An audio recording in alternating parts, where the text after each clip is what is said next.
Hey guys, real quick before the episode, we just want to give a quick shout out to our favorite crybaby Pisces, Yessie, my sister, because it's her birthday today. Happy birthday! It is her second birthday in quarantine. She's not older, remember? She says that she's still Yes. 25, right? 23. Oh, She's damn, not I turning made 25. her older. Oh, no.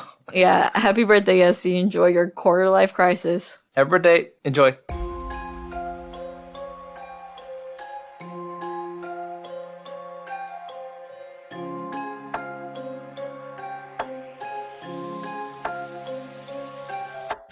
Welcome back to Shaken Not Scared. Got your hosts here, Erick and Vivi. How you doing, Vivi? I'm doing good. We are on episode 6, I believe. Yeah, we're covering Texas Chainsaw Massacre from 1974. Directed by Tobe Hooper. I'm not sure how to pronounce it. Yeah, so it was a pretty quick movie. Hour and 20-something minutes, right? Not too bad. Yeah, considering that we watched The Exorcist last week, and that was 2 hours. Yeah, this one's definitely more fun. Felt It kind of gets to the faster. point. I like this movie. Same here. Yeah, it's not bad at all. And it's from the 70s, and I think it holds up. Yeah, I pointed out that the truck looks like the Mystery Machine, and the vibes are just like chilled and cool until obviously the end. People start dying really fast. Actually, more towards the middle, yeah. Yeah. So, do you want to talk about this drink for this week? Yeah, what do you got for me? So, I guess I'll talk about the drink first and then go into the history of why I picked it. We hinted at it last week. I made a buttery nipple, which sounds like it's going to be gross. I've never Delicious. had one before. Have you? Buttery nipples? I've never had them, no. Yeah. It's a shooter. It's our first shooter of the show. That was a tongue twister. Yeah, it's half parts butterscotch schnapps and then top with Irish cream. So, do you want to try it? Oh, shooters, huh? Had to reach across the whole table to try it. Cheers. Cheers. It's quite the buttery nipple. Tastes like coffee, actually. Well, it has Irish creamer. Yeah. What do you think? Not as bad as I thought it was going to be. I thought the butterscotch was going to be really nasty. Have you ever had butterscotch before? Butterscotch Candies, schnapps? not in drinks. Yeah, it just literally tastes like that Butter. candy. Like your grandma's purse candy. It does. That's what I was imagining this was going to taste like. But it's not bad. It's not bad, no. What would you rate it? I'd rate it. As a shot, I'd rate it a 3. Yeah, I think I would You? go with the same. You don't like sweet stuff. So I was going to say, what type of shooters do you like? Just straight shots. Yeah. Straight Straight shots, alcohol. just no mixer. Is it 10 out of 10 Take for your you? tequila shots, no salt, no lime, just straight. Like a psychopath. Yeah. No, it's good though. I like it. Tastes like coffee. So if coffee's your jam, And butter. and butter, and nipples. This is your shot. This is the drink for you. So, this week we're going to switch it up a little bit. Instead of you giving fun facts, I'm going to give why I chose this drink. And the history is kind of going to be the fun fact for this. Yeah, the brief overview I got, which is not from Wikipedia, actually kind of mentions it a little bit, and then you'll dive deeper in it. Sounds good? All right, so this comes from allmovie.com. Tobe Hooper's influential cult classic continues a subgenre of horror films based on the life and career of Wisconsin serial killer Ed Gein, which began with Alfred Hitchcock's own influential cult classic, Psycho. When Sally Hardesty, played by Marilyn Burns, hears that the Texas cemetery where her grandfather is buried has been vandalized, she gathers her wheelchair-bound brother, Franklin, played by Paul A. Parton, and several other friends together to see if Grandpa's remains are still in one piece. While in the area, Sally and her friends decide to visit Grandfather's old farmhouse. Unfortunately, a family of homicidal slaughterhouse workers who take their job home with them have taken over the house next door. Included amongst the brood is Leatherface, a chainsaw-wielding human horror show who wears a face mask made out of human skin. Sally's friends are rapidly exterminated one by one by the next-door neighbors, leaving only Sally left to fight off Leatherface and his clan. Yep, that's pretty much how it goes. Rapidly exterminating one by one is like an overstatement. It's like super fast. Yeah, but as you mentioned, this film is inspired by the famous Ed Gein murderer. Yeah, give me some fun facts, or one fun fact. Yeah, so I'm basically just going to give you like a quick history of Ed Gein, not a deep dive. There's plenty of other resources if you guys want to learn more about this guy. But in 1957, in Plainfield, Wisconsin, the home of Ed Gein was discovered by police to have an assortment of oddities, to say the least. So apparently Eddie Gein had been robbing the graves nearby and taking on a new craft with the remains of the people from the town. So do you want to hear what was found in his home? Yes. Was he knitting? Yes, he kind of was. Was he, what is it called? Pelt making? Or no, with the blankets. Do you know what I'm talking about? You mean like when you take the cow skin? Yes. I think it is called making pelts. Yeah. I hate those. Quilting. Quilting is something else. Was he quilting a little bit? Well, let me tell you what crafty shenanigans he was up to. So in his home was found whole human bones and fragments, a wastebasket made of human skin-covered chairs, several, like sets of them, female skulls, some with the top sawn off, bowls made from human skulls, a corset made from a female torso skinned from shoulders to waist, also known as the mammary vest that he created, leggings made from human leg skin, masks made from the skin of female heads. I believe he had 9 of them. Mary Hogan, his murder victim, skull in a box. Bernice Warden's, his other murder victim, entire head in a burlap sack, along with her heart in a plastic bag. 9 vulvas in a shoebox, and a belt made from female human nipples, which is why the drink this week is a buttery nipple. Yeah, gotta get yourself a nipple belt sometimes. Ugh. A pair of lips on a window shade drawstring, you know, to like pull down your window shade. He had like a pair of lips there. And yeah, that's some of the things found in his house. I don't know if this makes me messed up myself, but I was like, this is actually not so bad. If he's just using like dead bodies he found in a grave somewhere, he's not hurting anybody. But then he murdered people, so that's not great. So as prolific as he is, he only murdered 2 women that they know of, and there's speculation that he murdered his own brother because he wanted to have his mother to himself. I was gonna say, there's some kind of messed up story with the mom. Yeah, I think part of the reason Ed was the way he was is because his mother was very overbearing, very religious, and kind of taught her sons that women were harlots and you should never get involved with women. So instead turned them into some furniture? Yeah, well, I think the mother constantly being so overbearing about that made him not develop his feelings towards women properly. Actually, there's speculation that he was a I don't know if I'm using the term correctly. I know there's different variations, but a transgender person. Like, he wanted to be a woman. The reason that he took women's body parts and made essentially another set of clothing is because he put it over himself and would walk around in it. And it's because people believe that he wanted to be a woman. And, you know, in the 1950s, the option to have surgery was non-existent. Or unacceptable. And socially unacceptable. Yeah, especially if your mom's, like, super religious. Well, the murder started after his mother died because there was no one left to kind of guide him, keep a check on him. So, yeah, after he murdered these 2 women, because they looked like his mother, he was found out almost right away. They looked like his mother? I didn't know that. Yeah, that's why he murdered them. Because he, you know, typical cases like Ed Kemper had mommy issues. They hate mommy, they love mommy. So much that they're going to find people that look mommy instead of marrying them, they kill them? It's very Freudian, yeah, for sure. Huh. That marrying comment's more because they say that people get with people that remind them of their parents. That's true. That's a whole nother rabbit hole. But yeah. So is murder the same thing? You just find people to kill that look like your parents? But yeah, if they traumatized you well enough, I guess. So, kind of like you mentioned, Eddie inspired a lot of pop culture icons. Norman Bates in Psycho, Buffalo Bill in Silence of the Lambs, and Leatherface in the movie we're covering now. Texas Chainsaw Massacre. Yeah, and I'll kind of point out the scenes that like are very obviously hinted towards Ed Gein. Yeah, I could think of one already. But now that you mentioned I didn't realize that it was because he wanted to be a woman. Yeah. But there's a part where he's wearing a woman's face. A woman's face. Yeah. So I guess thanks for the facts. That's good. Love that stuff. So if you didn't know that, I mean, there's plenty of podcasts like Vivi said that cover all that stuff in detail. In detail, more historically accurate. That was in Wisconsin, right? In Wisconsin, Plainfield. Yeah. Yeah. So this movie's called Texas Chainsaw Massacre, but I remember growing up thinking that it took place in Wisconsin because it was based on him. Nope. But I think it is Texas. Yes. Yeah. in this movie.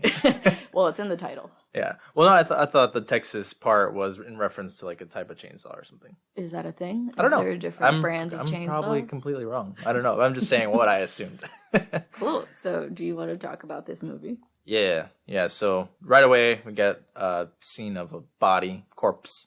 It seems like a crime scene. It seems like they're taking pictures of the crime scene, and you see like decomposed body that has been set up. It looks like a corpse holding another corpse. It is, on yeah, top of a tombstone. With that scene, you get the radio in the background explaining what's going on, how there's grave robbings happening in the area, and they found these bodies propped up. Yeah, so everyone's being kind of invited to go find out if their family, relatives, etc.'s graves have been dug up, because it seems like it's kind of like hit or miss. Some body parts are missing while the rest of the corpse is left alone. Oh, and that's what I was going to mention. Ed Gein was known to, the parts that he didn't use, return to the grave. Oh, that's polite. It's very polite of him. Very considerate. Yeah, did he at least put the dirt back, or was he... I believe he was reburying, so no one would suspect. Did he put grass back? I don't know. Anyway, yeah, people were finding their loved ones kind of picked apart in this grave. So the first thing we see was the grave with that corpse kind of holding another corpse. I don't know what the symbology was on that, but I mean, I don't think I understand any of the what it called, the imagery we see in this. I think it's movie. all references to the stuff found in Eddie's house. Mm-hmm. Yeah, and mention of like the cops having walked in on that and were like throwing up. Can you imagine? Yeah. Yeah, we kind of get like a moment in this movie, a moment of where like I think it's Pam that walks into that one room. She walks into the most disgusting room possible. Yeah. But so right away we get introduced to the friends, right? The 5 friends. There's Jerry, group of teenagers Pam, that must die. Yes, obviously all the people who are gonna die, and not really scary at the start. It's just kind of they're going to this. They're gonna go find out if their grandparents' grave has been dug up. Truly a chore that you bring all your friends along with. Yeah. We got Franklin too, who's in a wheelchair, and I felt like he was fifth wheeling the whole time. You feel bad. I felt bad for him the whole time because he's kind of like being ignored by everyone else. Everyone's got their girlfriends, boyfriends, and he's kind of just like fifth wheeling there. Yeah, asking a bunch of questions. Everyone's obviously annoyed by him. Well, because he's talking about some like gross stuff that comes into play later about how the pigs are slaughtered. Mm-hmm. Yeah, they pass a slaughterhouse, yeah. And he starts kind of going into detail about how they kill the cows, or they used to kill the cows with large hammers. They said usually if they were good, they would kill the cows with one smack to the head, but sometimes they wouldn't die on the first one, and you'd have to keep smacking until it passed out. He's like, now they're really efficient. They use air guns, and it's just one shot to the head, and he's like very obnoxious. He's like, bam, bam, and screaming about how like they kill the cows. Which you don't know at the time, but is a reference to the profession that the family we're going to see has had in the past, but now they're killing humans in this manner. Mm-hmm. Yes. We also see the cows and things like that. And I wanted to point out to you that is that the point of horror, that it's kind of like there's a lot of like meat horror in this. Oh, and that for you sure. can see a lot of like blood and meat and corpses and like cut up cows. At one point he pulls when they pick up the hitchhiker, you even see pictures and things like that. And so I think that part of it is that you see all this like kind of slaughter, and that's scary to people. It's for sure gross. I think one of the girls is like, I like meat, please stop talking about that. Yeah, right. But let's talk about that creepy ass hitchhiker that they pick up. First of all, hitchhiking, in not general, a thing that anyone does. I don't think to this day. I mean, I'm sure that there's people who do it still, but it's I don't know if called it's horror getting an movie. Uber. Yes. And even the Uber is creepy because you don't know who's driving. Yeah. But I don't know if it's because of horror movies and obviously things that have happened up to this date in real life that has made people more suspicious. Because the way that this kind of plays out in the movie, where they pick up the hitchhiker and they're like, what does he look like? What's it, whatever? Oh, yeah, she's trying to see if he's hot. Yeah. It's kind of like, I don't think it matters. I don't think I'd trust anybody at all. I know it's sad. It's messed up because you would think that in your own situation, if you were hitchhiking because you were ran out of gas or stranded, that you would hope someone would pick you up. But I also wouldn't be upset if no one did, because it's not like, I understand, you know what I mean? So, they don't know who you are, you don't know who they are. I think hitchhiking was super common, but with kind of like the 70s and 80s and these acknowledgement of all these serial killers picking up people through hitchhiking, it became very like not safe. Yeah, I wouldn't pick anybody up. I don't think anyone should pick me up either. Because I would also be suspicious of the person picking me up. Like, why are you picking me up? Why do you trust me? But do you like how they make this hitchhiker look creepy as possible. It's like his goal is to creep out the people who picked him up. The whole time he's not acting normal at all. What would be considered sane, right? Exactly. He's got his little camera. He's got a little fox wallet. Right? Yeah. It's like a little fox, I think. And he pulls out his knife out of there too, and he's talking about a lot of weird stuff. Talking about how he used to do the slaughter stuff. Yeah. Talking about the slaughter stuff and talking about how they liked the old ways of smashing the cows' heads with the hammer and not the air gun. And the guy's like, "Isn't that more efficient though?" He's like, "Yeah, but it gets rid of people's jobs." What? You don't care about people's jobs? Which, like, you're being creepy and you're still being like condescending. Yeah. Right.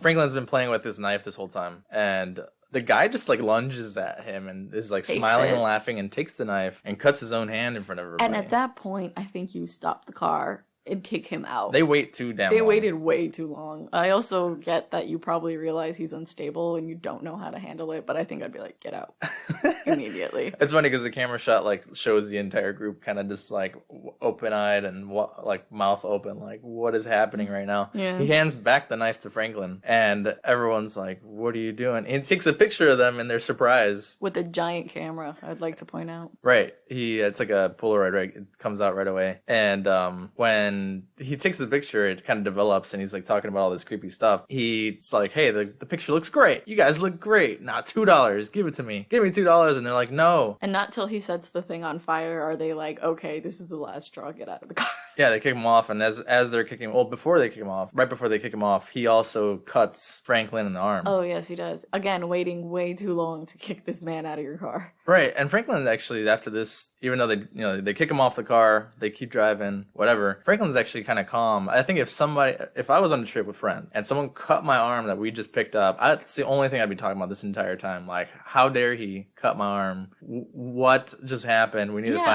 we need to do something about this. Call the cops, something. And they're just kind of like, yeah, whatever, get over it. They just patch him up and keep going. I mean, he is kind of worried later on. He keeps thinking, do you think he's going to come back and get us? And they're all kind of like, just, ugh, shut up, Franklin. Which is not how I think friends should react either. Yeah, no, he's the only one with common sense.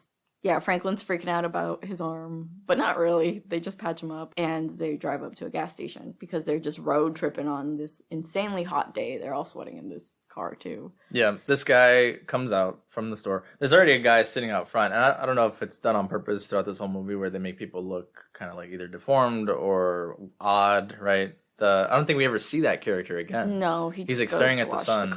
And he's very quiet, doesn't say anything. But the man comes out from the gas station. They're like, "Hey, we need gas." And he's like, "I don't have gas." Like, why would you not have gas? Why are you a gas station? Yeah, I mean, he mentions that the truck hasn't shown up and it's going to show up later that afternoon. He offers them food and tells them to stay away from this house that they're asking about. But then Franklin's like, "My dad owns it," which made me think, do people just like own houses and let them go to shit? Let them be abandoned? I think so.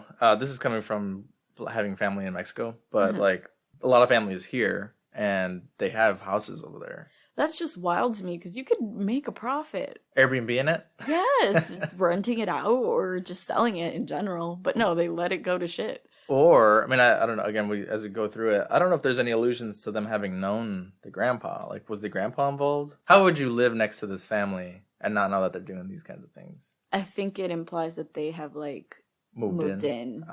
Because they don't recognize the dude at the gas station who ends up being part of the family. Right. Spoiler alert, yeah. Later. I do want to point out another thing, too, that's odd to me. So I've been to gas stations like that where you can't put your own gas. I thought it was like an old thing because you see it in movies from before where you show up to a place and then they put the gas for you and you go inside of the store while they're doing it. I thought it was a time thing and not this is just what happens at certain gas stations everywhere. Because in Boston when we went, and Denver I think a few times when I've traveled different states, it's a thing that happens at some gas stations still. Where a guy comes up to your car and is like, "Give me your card to pay." Or you don't get it out at all. They take your card.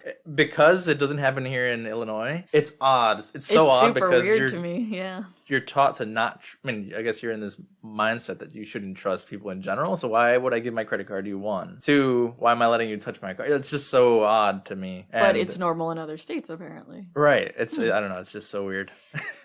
Yeah. I don't think I would like that, especially being a woman. I'd be like, don't touch my car. Right. It's so creepy. And you don't know if that guy actually works there. That's true. Like, he could just be like in this movie, somebody who's out to kill you, throwing a match in your gas tank, blows you up. I don't know. Maybe it's because we don't trust people, but maybe because we've seen too many horror movies. Right. That's what I'm saying. Does the fear come from these movies because you're thinking that it could be something like that? But you never know. Yeah. The world's a crazy place. But anyway, they do get to the abandoned house eventually. They do, and they're standing outside. Everyone's kind of like, all right, let's go inside. And Franklin's still freaking out. Like he should be. He's thinking, like, do you think the hitchhiker could follow us? Do you think because the hitchhiker has left a blood mark on the side of their van, and it's something that I brought up too. Is it a way for him to signal the rest of the family that these are the new victims? Yeah, I don't know that I would assume that. Would you? If no, because then the way events plan out later, it seems all very like accidental. Yeah, right. Everyone's connected anyway. So but I understand Franklin's suspicion. Right. Franklin is acting kind of weird though. I know that he's probably like the most sane one here in terms of like being suspicious of everything, but he's like acting weird with the knife. I don't know, right before they get off the car and they notice the mark, he's acting weird with the knife, talking to Kirk, and he's like, "Do you think this is his blood? Ooh, look, it's his blood." And he's like so nonchalant again still that this guy cut him. Yeah. And he's talking so calmly about like, look, it might be his blood, right? And Kirk, he's like talking so much about this guy that Kirk's like, dude, I think you might be crazier than him. Yeah, I mean, I kind of get Kirk. I'd be like, please stop. Yeah, let's forget about it. It was creepy enough. Right. But all the couples end up going into the house, and like you said, Franklin's kind of just left by the van to freak out. He's in a wheelchair too. Another reason that, again, I said that, like, I feel like he's fifth wheeling, kind of left aside. They don't even help him get into the house. Everyone's kind of like reminiscing. I think Sally is the one who's like, I used to live in this room and the wallpaper and whatever. And he's kind of downstairs trying to figure out how to get into the house. Yes. I would say, though, that Franklin, they feel like he's harshing the vibes with all this talk about the creep. I mean, he literally got sliced. Yeah. I'm not saying they're right. I'm saying that's probably what they feel. Right. Anyway, Franklin's walking around the house and he stumbles upon, I think, Kirk and Pam. Yeah, Kirk and Pam walk around and they're like, all right, hey, I think we're going to look to see if anyone's around here who has gas, right? Yes, basically. And they leave the house and Franklin's kind of just there. He stumbles upon what looks few like another calling. You know, it looks like a nest of many animals like put together like a fucked up taxidermy thing. Yeah, it's like a lizard with wings. Yeah. There's like feathers and there's bones. like bones hanging from the door. Do you know if those were human bones? It looked like wishbones, like femurs in the movie. And things like that. That would be a good fact to look up. Hanging from the ceiling. Or not the ceiling, but the doorway. If they use actual human mistletoe style, he was just like, someone's going to walk under here and make out. That's what Leatherface was waiting for. That would be his logic, huh? Why else would you put it in the doorway? As a calling, as like a warning. Or a welcome. Or an invitation to make out, apparently. Yeah. That's what he wanted the lips for the window. He's going to use those lips. But we do get this scene where Pam and Kirk stumble upon this house, and on the outside, it's an actually pretty nice house. They got like a field of sunflowers, a nice little bench, but the only hint that something weird is kind of going on, it looks like there's a car graveyard hidden. Yes, I was going to point that out, is that I hadn't noticed that the last few times I've seen this movie, but that I would also question why there's so many cars, but I take wouldn't, that back. I take that because back. People have shops where, or at least where I grew up, they had shops in their yard and they had millions of cars in their yard that they were working on. That's what I was going to take it back. Driving around like Wisconsin, for example, when I visit my family, there's tons of places that have, tractors and cars and whatever. Yeah, it's a rural area. I don't think I would find it suspicious. He finds it suspicious, though. Kirk's like, hey, Pam, come look at this. And they look at all the cars, and some of them look beat up. Some of them... There's nothing obvious to say that there's, like, blood anywhere. Mm-hmm. There's a generator on, and he's like, they have gas. So that's what makes them go to this house. Yeah, and they just straight up walk in. Kind of, because... So I wanted to tell you that Kirk knocks on the door, and he's like, hey, is anyone there? And I didn't catch if it was thrown out or if it just fell, but a tooth falls onto the patio. Oh, yeah. And he looks at it, picks it up like it's normal. Like it's nothing. And he's like, hey, babe, check this out. And she opens up her hand, he puts the tooth in her hand, and she freaks out. That's not my first thought. If you and me were going up to a house in Wisconsin... I was about to say, would you do this No. to me? I would be like, we need to get the fuck out of here. There's a tooth. That's true. Well, our house was covered in teeth when Loki was losing all his baby teeth. Yeah. So I guess people could say the same about our house. It was also covered in blood. And catching them on my feet. For the same reason. Walking around barefoot. So maybe they have a dog.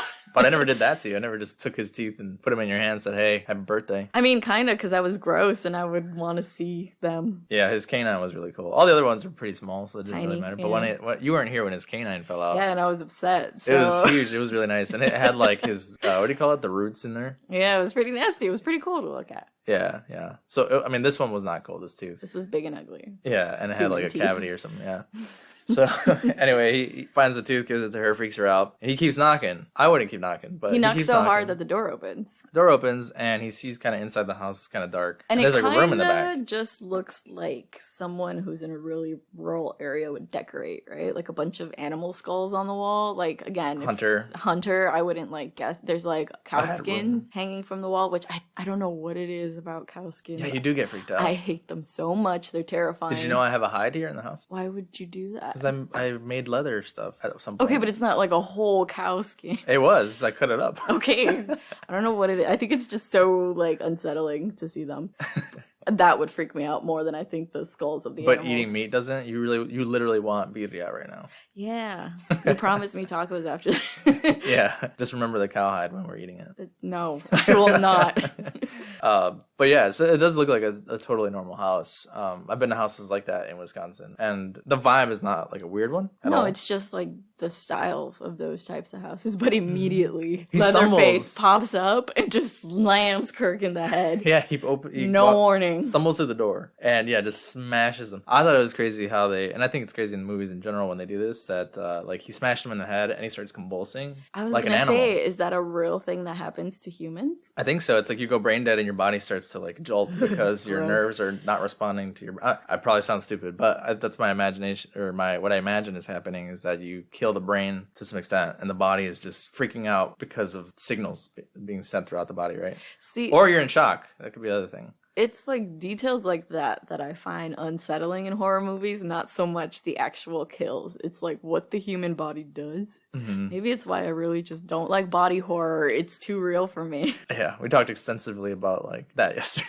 Yeah, because I've never seen any of the Saw movies. Even though I love horror movies, you'd think I would watch it, but there's something about body horror that I'm just not a fan of. Yeah, for those who are listening, if you like Mortal Kombat, Vivi does not like Mortal Kombat. It's just she doesn't like any of the fatalities, even though they're dope.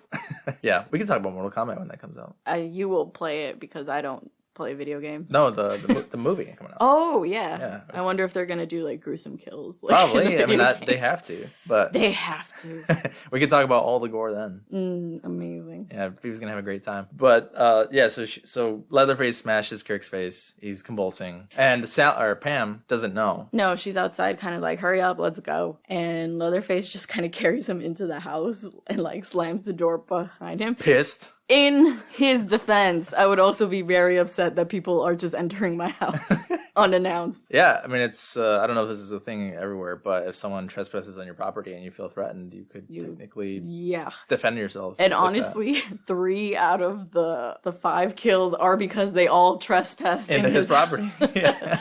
Not that we're defending him, but I'm just saying. I mean, I would also be mad if someone just kind of came into my house. And that's how he kind of looks. He's kind of looking frantically like, oh shit, what the hell are you doing in my house?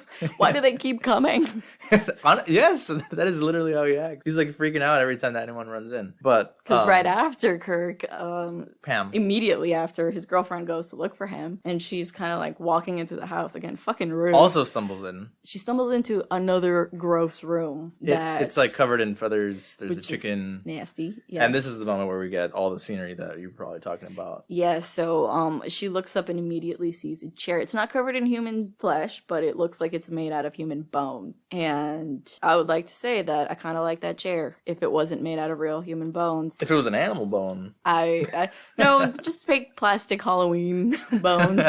I would like that chair. But considering that it's very obviously human, it's freaky. And yeah, she's kind of just looking around shocked that there's like multiple skulls around, hinting at Ed Gein eating out of human skulls and using them as decor. I don't think we see any nipple belts. We don't. I was writing down like what all stood out to me. The bone sofa stood out to me. There's a lot of furniture decor, lamps, A lot of things, little trinkets like hanging from the ceiling. I think there's also the cinematography in this section also kind of just like makes it so that everything looks like crazy. Like the tools are also shown, and I think the point is to like make the viewer think like, what all are they doing in here? They're using power tools, they're using bones, they're using all these things, and it's freaking Pam out the entire time. She's looking and like freaking out, and she like kind of wants to throw up. She's like heaving on the ground, which honestly I think I'd be more disgusted by all the chicken feathers. I'd be like, I'm not gonna be this close to them and throw up. Probably smells nasty too. It probably smells awful. It's like 90 degrees right. in the movie allegedly. I it imagine amplifies the heat smell. just smells disgusting. Yeah, so she finally runs out, and Leatherface immediately comes out also and kind of just grabs her. Yeah, and she like runs out the door but doesn't make her, and he like hugs her from behind, pulls her into that pulls room. her in. Again, he's like, what the fuck are you doing in my house? Where are you people coming from? I will say, look, super disturbing. He puts her on a meat hook so she doesn't run away, and I imagine that's insanely painful. Yeah, she's hanging and she's like trying to grab the meat hook, and then starts paying attention to what he's doing. He goes into the background. There's a body on the table, which is obviously Kirk's. He goes to the background. There's a chainsaw on the table. He starts to turn it on, and then I don't know what it is with killers again, like the Nightmare on Elm Street. Freddy's like, you want to see me hurt myself? Oh, look, it's a fear factor, obviously, to like scare the person that you're toying with them. And he starts to just go in on Kirk's body with the chainsaw in front of her while she's on the meat hook. Well, I get the sense that Leatherface, much like Ed Gein, is not in his complete senses. So to him, it's like doing his job. It's like when he slaughters the animals, and this is just an animal that ran out, and hold on, wait your turn while I slaughter this animal and get to you. That's true. I didn't even think of that. Yeah, because he puts her on a meat hook. Yeah. Oh wow. I didn't even think of like treating the humans as animals. I think that's pretty much his bit. Amazing. While this is happening, the group of friends are back at the van. Franklin's still freaking out about the guy, but Jerry's kind of like, where is everybody? Let me go look for them. Everybody wait here. The typical split up. It's going to go great for everybody. And yeah, he comes upon the house and also is knocking. He notices Kirk's shirt, I thought. Was it a blanket? Yeah, he notices outside, so he's like, Kirk? They're in here. So he also hears like giggling, and that's what prompts him to go in, I guess. Yeah, it's like a female giggle, and he's like, "Stop messing with me, guys!" And he's very innocent in his like request for someone to come out and tell him what's going on. Wouldn't you be weirded out if your friends were in a random house that you don't know belongs to someone or not? It clearly belongs to someone. There's a generator going. There's light. Yeah, I was gonna say that if it was Sally, maybe not, because her grandpa lived there, so maybe you'd think like, oh, they know the neighbors. But because Pam is the one who's with them, I don't know. I guess it would depend. I would be weirded out. I'd be like, who are these people? If my friends just appeared at the neighbor's house. Yeah. But it could be But he still goes in to investigate, and again sees all the creepy stuff, all the human skulls, and he gets into the room where Kirk and Pam were being murdered, and he opens up the freezer. And why would you open the freezer? Why would that be your initial thought? Like, there's something. I don't go into someone random's house and just start opening drawers and shit. Does he hear something? Does he think he hears something, and that's why he opens it? Because her body like pops out and does that like spasming thing. She was her eyes were closed though when he opens the freezer finally. Her eyes are closed, and then it's a jump scare moment of her eyes open up. She jumps out and then kind of just passes out, and then Jerry gets freaked out, turns around, and again we get Leatherface just smashing him in the head with the hammer and dies also immediately. Yeah, and then he's pissed. He's like, "Why'd you take the meat out?" Goes and throws Pam's body back into the freezer and smashes it. You're coming to someone's house and they're upset that you're coming in here messing things up. I mean, again, I kind of don't blame him. It's like if some kid came in here and started looking in our freezer, it'd be like, what's your problem? Or by your meat analogy, he's like, why are the pigs and cows just coming in here and tearing up my house? Yeah, that's true.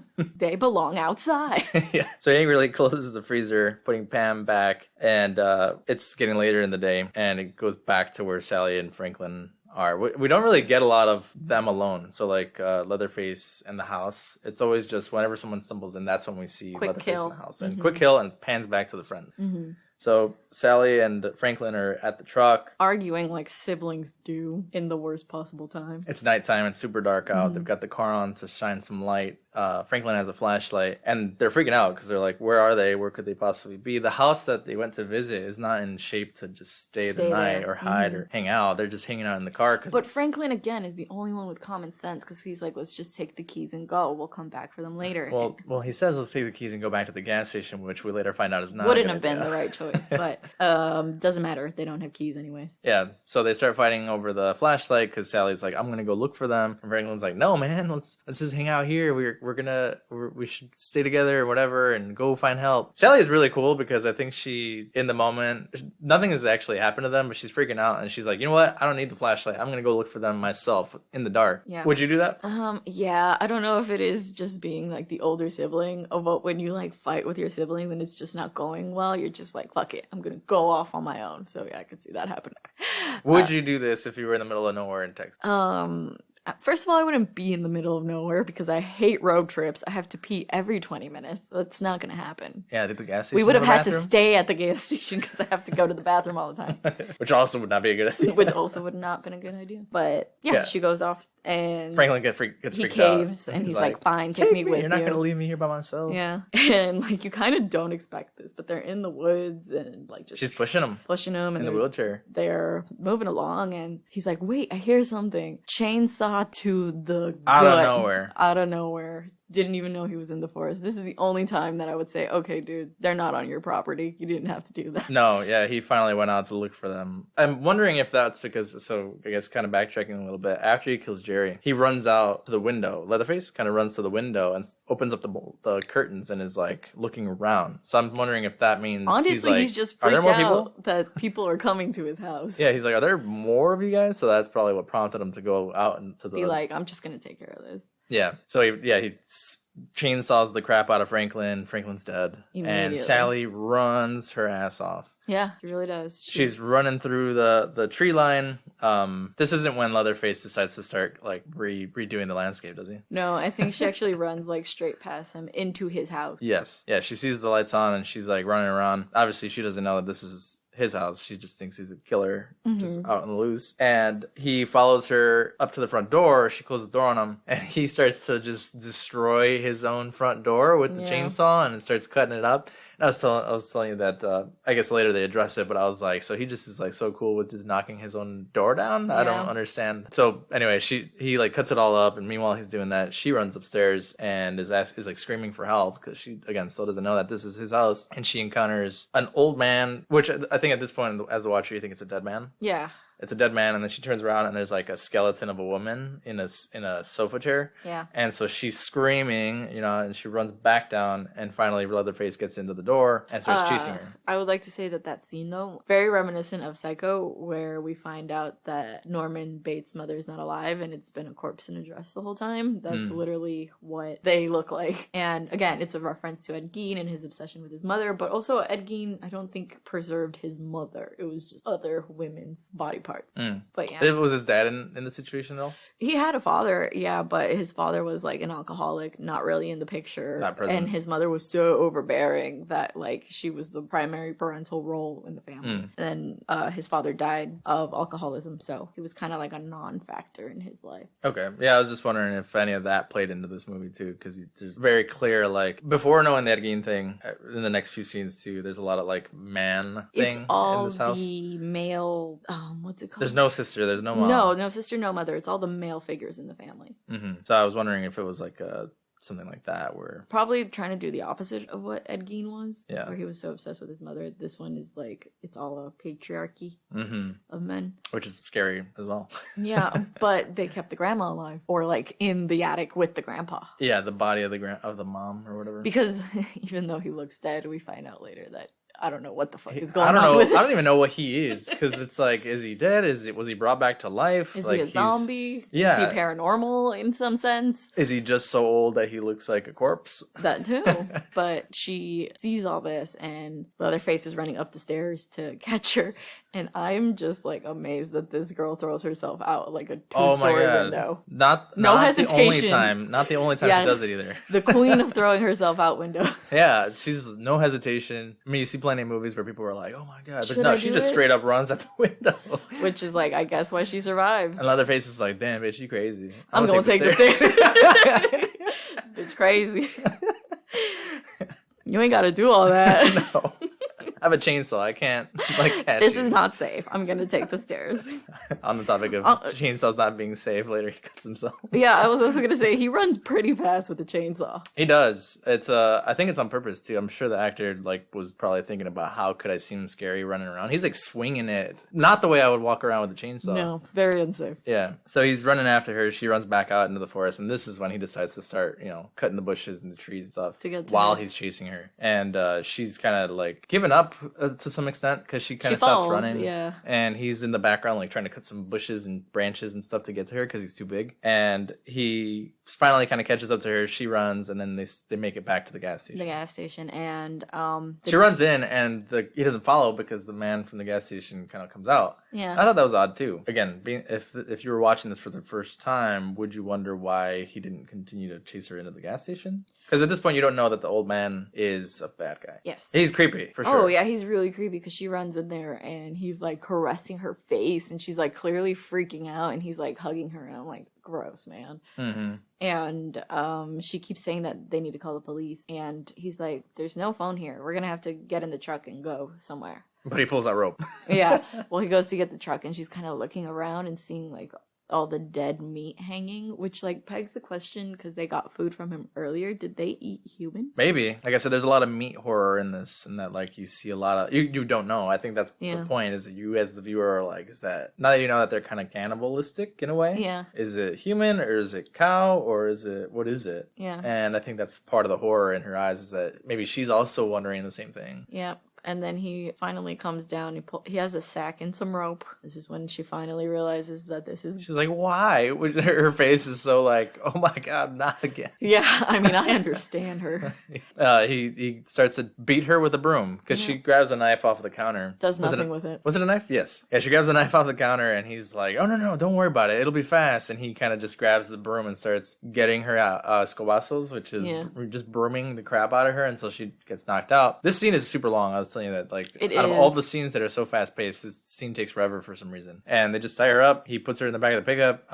And you're thinking that maybe like Leatherface, because you don't know that they're connected. Leatherface is gonna come out of nowhere and kill stop them. Yeah, but he just keeps going. Instead, he runs into the hitchhiker from earlier and picks him up, and he's like, "Where have you been all day?" And this is when you realize, like, oh shit, that's his son. Mm-hmm. And he's like, "Why'd you leave your brother alone?" And that's when you finally get that they're all Leatherface is his other son. That's probably why he stopped, because he was scared of his dad seeing what he has done. Mm-hmm. Yeah, the dad gets home and it's like when you show up and your kids have like done a mess at home and he's like, who did this to the door? And he's like mad as hell that he broke the door and yelling at everybody. You gotta get your priorities straight. Leatherface has like got an apron on and a wig and like it looks like he put makeup on. No, his not face. yet. I think he puts it on for dinner. Oh, I thought he was already making dinner when the dad gets home. No, I think she wakes up from like being terrified. Oh, is that what it was? And then he's like turns around. He's got his whole makeup on for dinner. I made a note of that. That was hilarious. He tidied up. And what did you call it? You putting your face on? Put your face on for dinner. Yeah.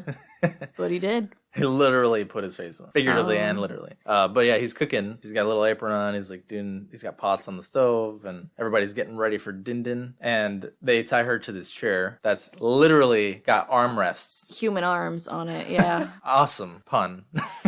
You're like, I get it. Yeah. But then the father asked the men to bring down their grandfather. And I think like as a viewer at this point, you're like, they don't accept that the grandfather's dead. And they're just like lugging around his corpse. Because they don't bring mom. No, they don't. They leave her up there. Yeah. And then they sit him right next to Sally. And the grossest scene possibly ever. This is when you realize he's not dead. He's because like kind of not dead because they cut her finger, make her bleed, and put it in the old man's mouth. And he starts sucking her bloody finger. Yeah, like he's some sort of vampire coming back to life. And he's doing it in the most disgusting way possible. He's like moving his little body all greedily. Yeah, his face is all nasty and like decrepit. It's like, yeah, it's a really gross scene. So you don't know if he's like dead, almost dead, and this is what's keeping him alive. Right.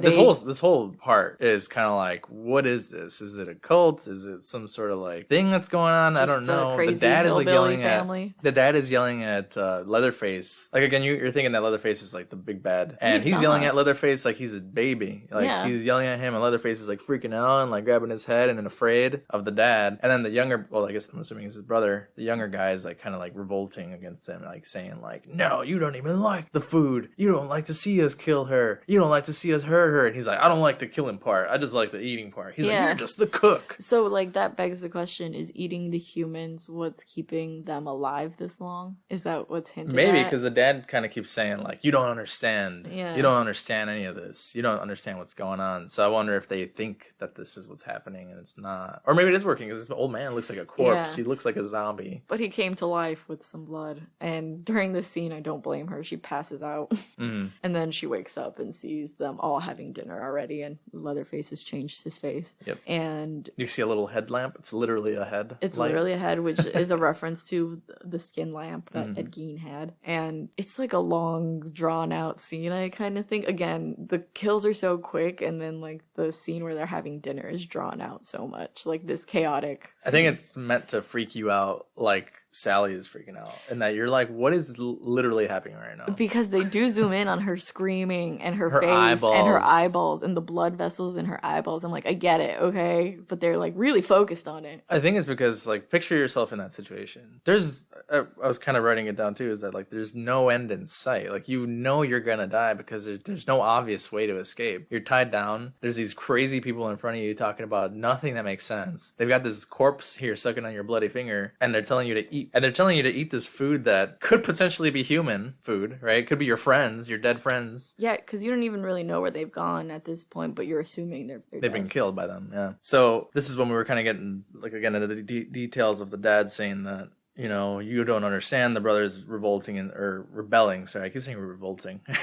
Rebelling. I mean, he is revolting, to be fair. He's revolting the whole time. But yeah, he's rebelling to the dad, saying, like, you're just the cook. You don't even know anything. You don't even like it. And the dad, it's weird because the dad has this, like, kind of, like, battle with himself where he's also psychotically laughing with them, but then he's like, well, hurry up and kill her. Yeah, he's, like, delusional because he, like, is kind of in charge because he's telling them what to do and he's yelling at them for all the mistakes they've made. But then when it comes to the actual part of killing, because he's not, like, into it, they're kind of like, you're lesser. Like, this is where we take control. And then for some reason they decide that the grandpa has to be the one to kill this woman. He used to be the best killer back in his day. Yeah. Look, he used to kill him so fast, and the dad's like, yeah, don't worry about it. He's like, he's gonna kill you so quick, you're not even gonna realize. You want to see some real speed? That's basically what he said. But you know what happens? The exact opposite. You're awesome. When you brought that SpongeBob reference. Okay, because they set the grandfather up to kill this woman. They brought a bucket and have her hanging over there. And then Leatherface is putting the hammer in the grandfather's hand, and he keeps dropping it. And he keeps putting it in there, and he keeps dropping it. I think it's even funnier because Leatherface is a Patrick type. He kind of is. And I just made that joke of, like, firmly grasp it. I said firmly grasp it. Which he, like, never does. Kind of does towards the end. He gets one good hit in. Leatherface is holding his hand the whole time. Okay, they do get one hit in on her head. Her head's bleeding or whatever. Yeah, and in this chaotic scene is kind of where she, like, gets to run away and crashes through another fucking window because it's just that easy, apparently. Yeah.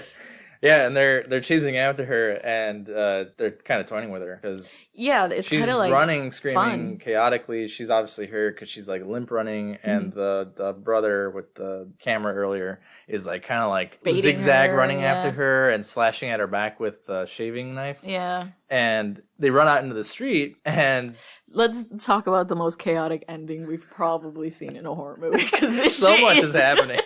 This shit's wild. So, she runs out into the middle of the road, and somehow the guy's slashing at her back still. Yeah, somehow this, like, semi-truck comes out of nowhere, and she's able to move out of the way. And he like, blocks his face. Doesn't also run out of the way. No, he doesn't, and he gets ran over. There's the scene of him being under the tires. Yeah, it's like a ragdoll effect. All the tires hit him. Yeah, it's definitely a ragdoll. And then the guy driving, like, stops and, like, sees her. And it's like, oh my god, but he's not, this guy does not talk at all. He's does not. Thrown into the situation. Can you imagine just driving, minding your own damn business, and all of a sudden this, like, two dudes are chasing a chick that's bloody as hell. At least he stopped, because I've seen enough movies where a semi runs someone over and just keeps going. Yeah, like Pet Sematary. Yeah.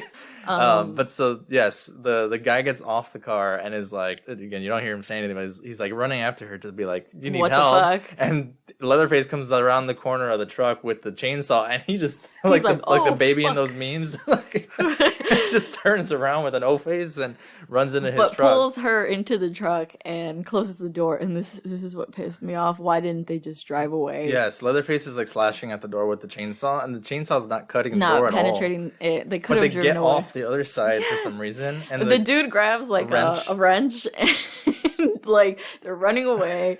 And I love that he turns around and his aim is so impeccable that he just smashes him in the head with the wrench. yeah, fearless of the chainsaw. Yeah. He just comes at him with the wrench, hits him in the face. Leatherface falls back and cuts his own leg. He doesn't cut it off, but he like slashes his leg a little bit. Yeah. And at this Truck point out of nowhere comes. is on its way, but at this point Pickup truck. Sorry, not another semi. not another semi, but at this point, Sally and this dude has no name are like running away. Sally notices the truck and starts to run towards the truck, but this guy's like, "Peace out, bitch! I'm out of here," and runs in the complete opposite direction. And that's it. I wasn't sure. So until she starts to try to kind of jump onto the pickup, I thought it was family coming to help Leatherface. It could be, right? Because, like she like, took a risk there. The semi truck driver just keeps running. He doesn't stop with the pickup either. It's like Sally gets saved and starts driving off, and she's laughing hysterically as they drive off. But I'm more worried about the semi truck driver. He was just put in a situation he wasn't really planning just on. jumped in at the end of a situation. He had no idea what was happening, and then he leaves. He's like on screen for like a minute. It's the most chaotic minute of anyone's life. Yeah, and Leatherface is like dancing in the sun with his chainsaw, and it's like it's kind of like innocent, like a child. He's just dancing, like, oh man. And She he's, got like, away, swinging the but chainsaw. whatever. He's like dancing in the sun and shit. But I feel bad for the semi truck driver because he runs in the complete opposite direction. So to get back to his truck, he has to go through Leatherface. I don't think he's gonna go back for the truck, honestly. He's just gonna run on foot forever. I think I would too. He's gonna go to the gas station. Oh fuck, Yeah. that guy's screwed. That guy's screwed. now. Is that what the second one's about? I don't know. I That haven't guy. seen the second one. I'd like to know more about what happens to that guy. I just want to know if he's okay. I do. He had no reason to be there. But let's talk about this dude that picks her up in this truck. And I was gonna ask you, I think you kind of answered it earlier when you said you would not pick up hitchhikers. This woman's covered in blood. Oh yeah, no. Would you pick her up? I guess because he has a truck and she can get in the back. If she does end up being crazy, he can just like Kick her off. kick her off somehow. Yeah, There's a I don't know how barrier. I don't know that you could kick her off. I don't know. You'd have to trust that she could probably, like, if she's someone who's trying to hurt you, that she'd be able to get to you through the back of the truck. But Yeah, because again, they're just like running into this situation. You don't know if they're in on it together. If this No. is a ploy. like I said, I thought the pickup was them. Yeah. You know, but the guy's obviously also in distress because he's driving away and he's looking back. Looking also, back like, at her and crazy. she's laughing hysterically. I'd be like, damn, what did I just pick up? What did I just pick up? Who is Yeah. this lady? I think I'd be more scared of her. No, I think I'd be scared of the other guy I mean, wearing yes, a with the human chainsaw. face with a chainsaw. Yeah. Yeah, he almost crashes when he tries to pick her up. He like pulls up along the side of the fence, and I mean, I don't again, blame another him. reason I thought that because he U-turns. Why? To go Why? back? Yeah. That's what I'm saying. That's what I'm saying. That when he U-turns, I was like, oh, it's them. Yeah. Wouldn't you just keep driving where you were going? Yeah. Why did you U-turn? I guess he turned around so she could get in the truck. You didn't have to turn around. She could catch up. You could also caught the other guy, the semi-truck driver. You gotta go get him. Damn. Why'd you U-turn? Where are you going? But overall, I think this is a fun movie. It is fun. It's like innocent in that there's not much to it other than that there's a bunch of lunatics in a house killing people. Yeah, who may or may not be immortal because they are eating other people, or just And do live enough really people show long. up that you think you can be immortal? Well, that's why they're digging up the graves. Maybe eat them. So you eat dead people to live longer? It's Also, a isn't whole- that like eating like rotten meat? Gross. I don't know. I mean, you don't eat live animals, so Yeah, but you at least preserve it to some extent. You don't preserve meat in the ground. I think the fresh kills at least were being preserved. She was in the freezer. Damn. That's true. Do that. But What do you rate it? I was just about to ask you. I would give I'll this beat you movie. to it. I think I'd give it an 8.5. Yeah, Yeah. that's pretty high. Yeah. Why? I don't know what about. Maybe it's because, and I don't know if this makes me fucked up, but I think it's The history factor. the knowing what this is inspired by and like it was real. I think is kind of not what makes it fun because that sounds messed up. Makes it charming. Yeah. Hold on. What am I trying to say? It adds more meat to the story. Yeah, No? because it's like based on true events, and it's like, again, I said the scariest parts aren't even like Leatherface himself. It's just kind of like the circumstances around this house and how gross it is, you know? Yeah, it is freaky. I was telling you that the Resident Evil game is kind of like this movie, and even as you play that game, you're like, I mean, I was playing it with you, and it's like you're panicking because you're like, how do I get out of this situation? You're almost being, you're not just, your friends are not just being murdered, but you're kind of being psychologically messed with by this family You're being treated like slaughter. They're completely wild cards, all of them. Yeah, it's like you don't know which one's crazier than the other. No, when you see that Leatherface, the one who's been killing everyone, is the one who's being direct or commanded by this other man, you're like, first of all, Leatherface, come on now, man, you're way bigger than him. Why is he directing you? But I think he's you a get child. the impression that he's like developmentally challenged. Yeah. Which goes back to your Ed Gein thing. Yeah, Ed Gein was diagnosed as a schizophrenic, so it could possibly be just a reference to that. Mm-hmm. So what was your rating? Fine. I'd probably also give it something high, 7.5. I think is good. Yeah, it's really good. It's fun. I like how quick paced it is. I hate when a movie takes forever to get to the point, especially when it's a lot of like. Yeah, the kills aren't nothing. drawn out suspensefully like I think they are now, and I think that's what makes them more shocking because you're like, oh shit, that happened quickly. Yeah, the surprise factor I think is good. I think when movies play too much with like the ooh, you turn a corner and nothing happens. It's not like, there. Okay, I get it. Yeah, but then you turn the next corner and it's still not there. Yeah, and you're like 6 God, minutes in. You mean Just 60 minutes end in? it. Yeah.